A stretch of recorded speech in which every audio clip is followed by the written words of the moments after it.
Right, so this is my new boat. Quite excited to show you around it, but this is a Boston Whaler Dauntless 17, dual console, built in 1997. So it's not new, but it's much more solid than a lot of new boats. I've been boat shopping and I've looked at various ones. I looked at fairly modern boats, and what you notice about them is the fiberglass. Everything just bends, or it's plastic. You just push it and it bends. You know, all these Bayliners and the other one which we looked at was a Bella. They're all very budget cheap boats, but this one, it's a Boston Whaler. It's a very solid boat. It was a premium product back in the day. Now it's quite cheap because it's quite old, but it's still solid. So I'm going to show you around it, and obviously it's not on the water today. It's in the garden. I've just been cleaning it and getting it sorted, ready to go on the water. Really looking forward to taking it on the water. The first thing which I do is actually I'm going to be getting training, because I've not been trained yet to drive a powerboat. So I'm going to do my Powerboat 2 course to make sure that I'm safe on the water with the family, and then I really look forward to some fishing trips, some trips out on the water, just to kind of see different things like Freshwater Bay or Studland Bay, the different kind of bays in the area, to maybe do snorkeling or swimming, or just lounging around, have a picnic with the family. We got the Bournemouth Air Show coming up soon. I look forward to going out and just anchoring at the bay around Bournemouth and watching the planes. That would be fun. And also water sports. So this boat's more than capable of pulling somebody on a water ski or a turbo inflatable. So I'm hoping to get one of the kind of donut-esque kind of things. I'll probably go for a more comfy one with like a backrest on it initially, because my daughter's quite young. I think it'll take her a while until she's confident enough to be doing tricks on the water, but that's something to look forward to. So I'll show you around the boat, but yeah, here she is. Like and subscribe to my channel, that'd be great to help build the base. And I'm going to be getting this out on the water. At the weekend I'm going to be going out sailing with Mustang, my sailboat. I was going to go dinghy sailing yesterday, but I completely did my back in and I had a horrible backache, so I skipped that. And actually I went car shopping instead. The one thing which is actually preventing me from getting this on the water right now, apart from the training, is being able to tow it to the boat ramp. So we sold our VW camper for a decent amount of money, and that's basically funded this purchase, and it's going to fund a new car. So we're looking at getting a Volvo XC90. So hopefully I'll be able to kind of get one sorted ASAP with a tow bar, and I can get this on the water. Really looking forward to that. I'll go and walk you around it now and show you what it's like. Alright, here she is. So as you can see, she's got a lovely shape to her. Up front we've got the bow, and this is, it's not technically a bow rider, but it's the same style. So you've got a nice big V which you can sit on, and a couple of extra seats, and then a passageway through the middle, and that centre glass just goes out of the way. Dog. She's on a good trailer. There's our dog, nice and quiet. And you can see it's got rollers, so that's going to make it really easy to get off the trailer and into the water, and more importantly back onto the trailer as well once we're done. So hopefully we're not going to struggle launching her too much. As you can see, she's got some old anti-foul paint on it. I'm quite happy about that, to be honest. I mean, I'd rather no anti-foul at all, because we're not going to be keeping her in the water. She's going to be coming out of the water every time.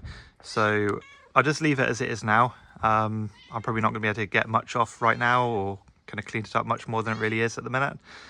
But what I will do is maybe in the end of the season, I'll look to kind of strip the old anti-foul paint off and polish that up, because I'd like to just get it back to the gel coat. And in some places the anti-foul and the primer which it sat on is all flaking, and I've been able to check, and the gel coat's underneath all nice, maybe slightly different colour to the gel coat that's had the sun, but it's there, so that should polish up nicely. So moving around, you got the main cabin, so a couple of seats at the back, a couple of rod holders, a ski pole, and then you've got the driver's seat and co-pilot seat.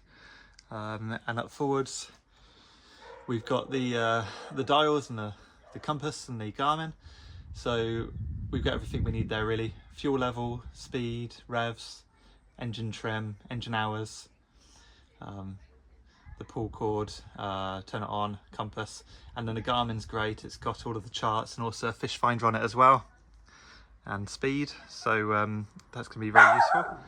Now our dog's talking. Yeah, and it's also got cup holders as well. Round to the back, under this cover, we've got a 130 horsepower motor, and then we've got a separate outboard bracket as well, which I might take my outboard off Mustang when I go out on this and just use that if I need to kind of do some slow speed motoring. For example, if I'm trolling for a sea bass or something. Yeah, and obviously it's got a bimini, we can take that down, and it's got a cover. I've got my fenders, boat hook, etc. One or two things I still need to get. So it's got a socket here for the rear nav light. I've got one coming hopefully tomorrow. And the driver's chair's a little damaged, so I need to either look at repairing it or replacing it, just to make sure that it's nice and comfortable. It's kind of the plastic at the bottom's cracked a bit. I'll show you inside and show you the different storage compartments, etc. Alright, so at the back here we have some cubbies underneath the seats. This one's for the controls and fuel lines, and I'll keep my spare fuel and oil in there, I guess. Got a muff there as well to rinse the engine out afterwards. And then we've got another little cubby under here. This one can be used as a live fish well, so I've got the bung out at the minute. Obviously I have the bungs when it's in the water, but you can actually take the bung out, fill it with water, and then you can use that as a live fish storage as well. Similarly down here we've got a nice big storage area, and that can also be used as a live fish well. And you've got the bilge pump in there as well, a couple of fenders, my boat hook, and oh, there's Peggy. Hello Peggy. She likes a boat. She likes all boats. She likes Mustang too. But yeah, so good storage down there for wet things as well. That's going to get wet if water comes in the boat. And then water will also go down these side areas where the scupper flaps are, which I've just replaced actually. So you've got the chairs for the driver and passenger. They slide forward and they rotate. You can lock them in position as well. We've got a good storage area here. So you can have various things in there. So I keep all my bungs and other junk, and a fire extinguisher. And then up forward, not much under the cushions, there's a battery under here. And then under the V, we've got the anchor. Oh, I can't actually lift that out while I've got the seat popped in, so you have to take my word for it. Something to consider about popping that seat in. In fact, I should just be able to pop it off. There we go. There we go. So we've got the anchor in there with plenty of rope and chain.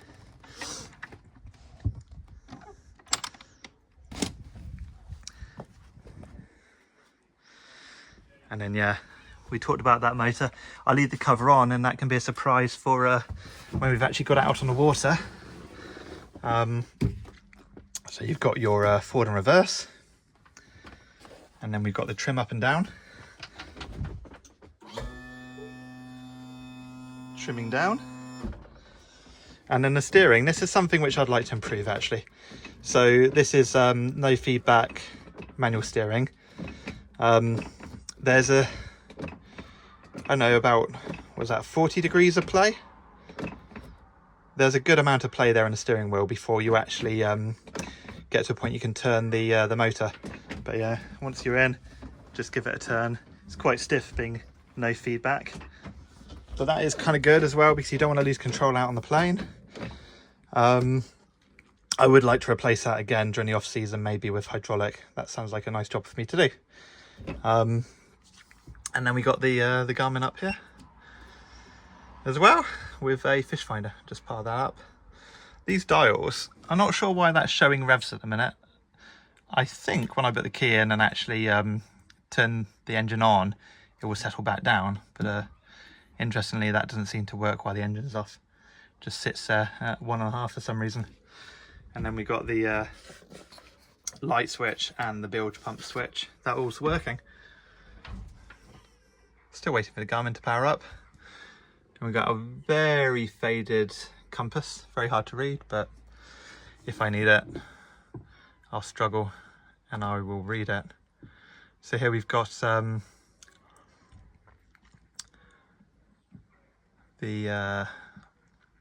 looking, that's where we used to be. I don't know if that's going to update with our current location. I think it's trying to find a signal. And then we've got the fish finder as well. Where are we? There's Camphor Cliffs. I think we're this way a bit more. Need Christchurch. Yeah, anyway, just messing around now. So this is going to be nice. There's probably a ooh, all sorts of things. I've not really played around with this much yet. I will have a play with that on my own time. Anyway, Peggy's loving a boat.